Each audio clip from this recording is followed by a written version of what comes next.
ये शरीर नश्वर है। हमें इस शरीर के जरिए सिर्फ एक मौका मिला है खुद को साबित करने का कि मनुष्यता और आत्म विवेक क्या है। वेदों में वर्णित सार का पान करने वाले ही ये जान सकते हैं कि जिंदगी का मूल बिंदु क्या है। क्रोध का भोजन विवेक है, अतः इससे बच के रहना चाहिए, क्योंकि विवेक के नष्ट हो जाने पर सब कुछ नष्ट हो जाता है। अहंकार एक मनुष्य के अंदर वो स्थिति लाती है जब वह आत्मबल और आत्मज्ञान को खो देता है। मनुष्य जीवन में तृष्णा और लालसा ये दुख के मूल कारण है।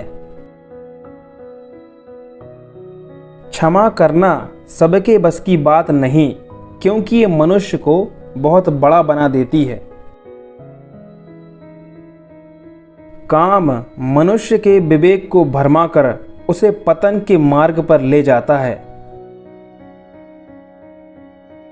लोभ वो अवगुण है जो दिन प्रतिदिन तब तक बढ़ता है जब तक मनुष्य का विनाश न कर दे।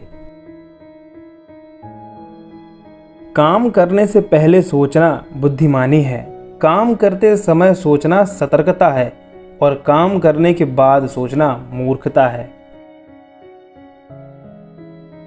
मानव को अपना पल पल आत्मचिंतन में लगाना चाहिए, क्योंकि हर क्षण हम परमेश्वर द्वारा दिया गया समय खो रहे हैं। मनुष्य की विद्या उसका अस्त्र, धर्म उसका रथ, सत्य उसका सारथी और भक्ति रथ के घोड़े होते हैं।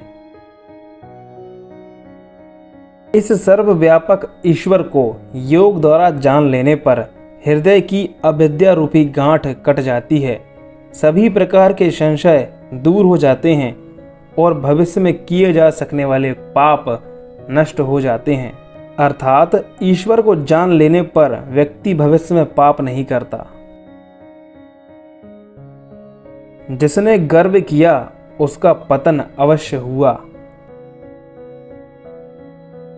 मोह एक अत्यंत विस्मित जाल है जो बाहर से अति सुंदर और अंदर से अत्यंत कष्टकारी है।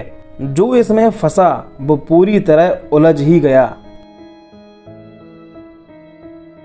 ईर्ष्या से मनुष्य को हमेशा दूर रहना चाहिए, क्योंकि ये मनुष्य को अंदर ही अंदर जलाती रहती है और पथ से भटकाकर पथभ्रष्ट कर देती है। मद मनुष्य की वो स्थिति या दिशा है जिसमें वह अपना मूल कर्तव्य छोड़कर विनाश की ओर चला जाता है।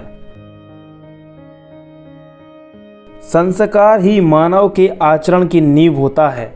जितने गहरे संस्कार होते हैं उतना ही अधिक मनुष्य अपने कर्तव्य पर, अपने धर्म पर, सत्य पर और न्याय पर होता है। अगर मनुष्य का मन शांत है, चित्त प्रसन्न है, हृदय हर्षित है, तो निश्चित ही ये अच्छे कर्मों का फल है।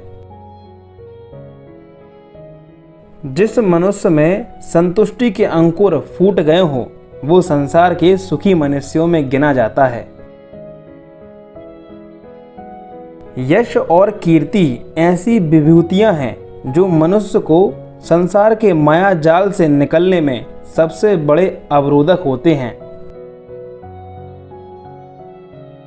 जब मनुष्य अपने क्रोध पर विजय पाले, काम को काबू में कर ले, यश की इच्छा का त्याग कर दे, माया जाल से विरक्त हो जाए, तब उसमें जो दिव्य विभूतियां आती हैं उसे ही कुंडली शक्ति कहते हैं।